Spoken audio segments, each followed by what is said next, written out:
हम सब ने आज तक सूप को सिर्फ पीने के लिए ही इस्तेमाल किया है, लेकिन जापान में लोग नूडल्स के सूप को पीने के साथ साथ नहाने के लिए भी इस्तेमाल करते हैं। जहां पूरी दुनिया की ट्रैफिक लाइट्स में ग्रीन लाइट होती है, तो वहीं जापान की ट्रैफिक लाइट्स में ब्लू लाइट क्यों होती है? और क्यों जापान में फ्रूट्स को ऐसे स्क्वायर शेप में उगाया जाता है? दोस्तों, जापान एक ऐसी कंट्री है जिसको हमेशा अपने अनोखे तौर तरीकों की वजह से जाना जाता है। तो आइए जानते हैं सिर्फ जापान में पाई जाने वाली ये अनोखी चीजें आखिर हैं क्या। नंबर 15, हम सब ने हॉट स्टीम बाथ या फिर कोल्ड बाथ का नाम तो सुन ही रखा है, लेकिन क्या कभी आपने नूडल्स बाथ का नाम सुना है? अगर नहीं तो आज आप ये भी जान लो कि जापान में नूडल्स और पोर्क सूप में बाथ लेना बहुत ही कॉमन है। जापानीज लोगों का मानना है कि नूडल्स के सूप में नहाना स्किन के लिए बहुत फायदेमंद होता है। नंबर 14, नॉर्मली पूरी दुनिया के रेस्टोरेंट्स में एक मेन्यू कार्ड दिया जाता है जिसमें टेक्स्ट फॉर्मेट में डिशेस का नाम लिखा होता है या फिर ज्यादा से ज्यादा उनकी फोटोज प्रिंटेड होती हैं। लेकिन जापान इस मामले में भी सबसे अलग है। जापान के रेस्टोरेंट्स के बाहर फेक खाना बनाकर उनको शो केस में रखा जाता है ताकि बाहर से ही कस्टमर्स अट्रैक्ट हो जाएं। ये फेक मील्स रेजिन्स और वैक्स जैसे मटेरियल से बनाई जाती हैं और ये असली खानों से भी ज्यादा अट्रैक्टिव होती है और इनको बनाने में भी असली खानों से ज्यादा खर्चा आता है। नंबर 13, दोस्तों, जब भी हमें अपने बाल कटवाने होते हैं तो हम सब सैलून जाते हैं। वैसे तो आप सब ने बहुत से फैंसी और एक्सपेंसिव ब्यूटी सैलून्स देखे होंगे, लेकिन क्या कभी आपने डॉग सैलून देखा है? वेल, जापान के अंदर आपको ऑलमोस्ट हर पब्लिक प्लेस पर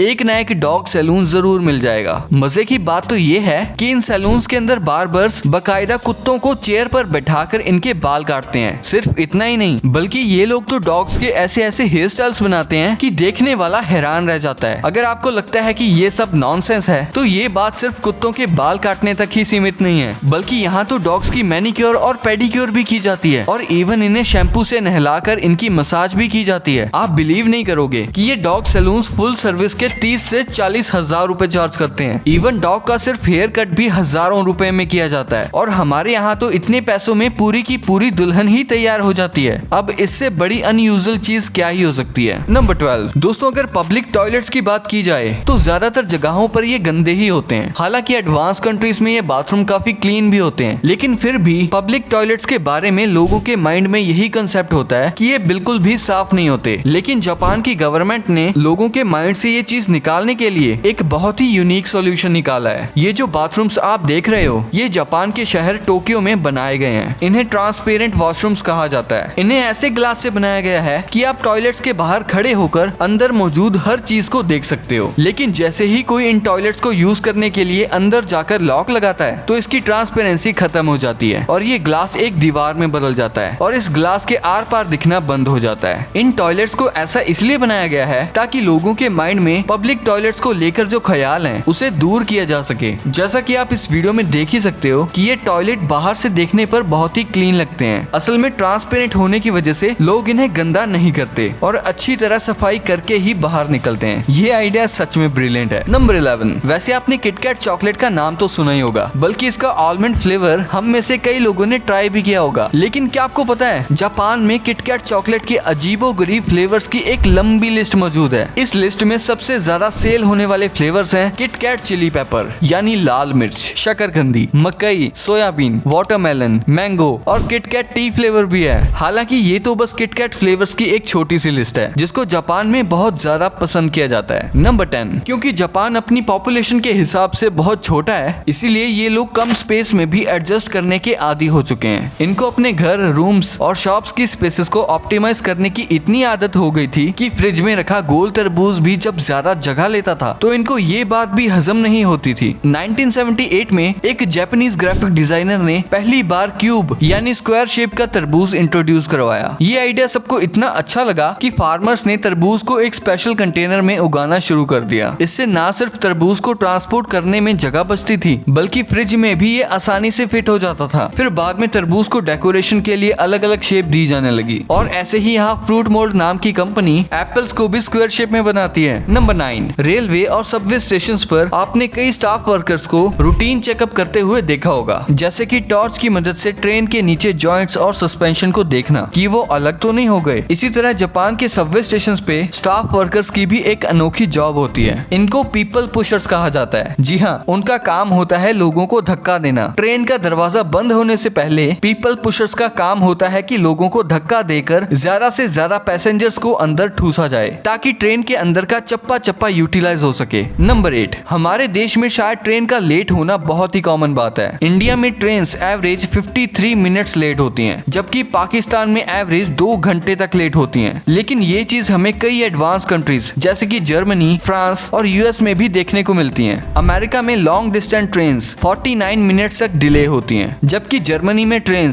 एवरेज सिर्फ 6 मिनट डिले होती हैं। पर जापान तो जापान है, इस मामले में भी जापान बाजी मार चुका है, क्योंकि यहाँ ट्रेन सिर्फ और सिर्फ 54 सेकंड्स डिले होती हैं। सिर्फ कुछ सेकंड डिले होने के बावजूद भी जापान में ट्रेन के लेट होने का एक सर्टिफिकेट भी इशू होता है। जी हाँ, अगर आप जापान में किसी इंपॉर्टेंट मीटिंग या ऑफिस में ट्रेन की वजह से लेट पहुंचे तो उसके लिए रेलवे से आपको एक सर्टिफिकेट मिलता है, जो आप अपने ऑफिस में जमा करवा सकते हो। नंबर 7, जापान में पानी को बचाने के लिए भी एक अनोखा तरीका अपनाया जाता है। यहाँ टॉयलेट्स में सिंक का पानी सीधा गटर में नहीं, बल्कि ये टॉयलेट टैंक में चला जाता है, और इस तरह एक ही पानी यहाँ 2 बार इस्तेमाल किया जाता है। पानी को बचाने के लिए ये आइडिया सच में बहुत ब्रिलियंट है। नंबर 6, अब आती है सबसे ज्यादा इंटरेस्टिंग चीज, जो सिर्फ जापान में ही नोटिस की जाती है। तकरीबन हर कंट्री में ही खाना खाते वक्त या चाय पीते वक्त आवाज निकालना बुरा समझा जाता है, लेकिन जापान में इसका बिल्कुल ही उलट होता है। नूडल्स या सूप पीते वक्त अगर कोई इस तरह की आवाज निकाले तो शेफ को लगता है कि शायद इसको खाना अच्छा नहीं लगा। ये आवाज, जिसको स्लर्फिंग कहा जाता है, ये जापान में अक्सर लोग शेफ को शाबाशी देने के लिए भी निकालते हैं। नंबर 5,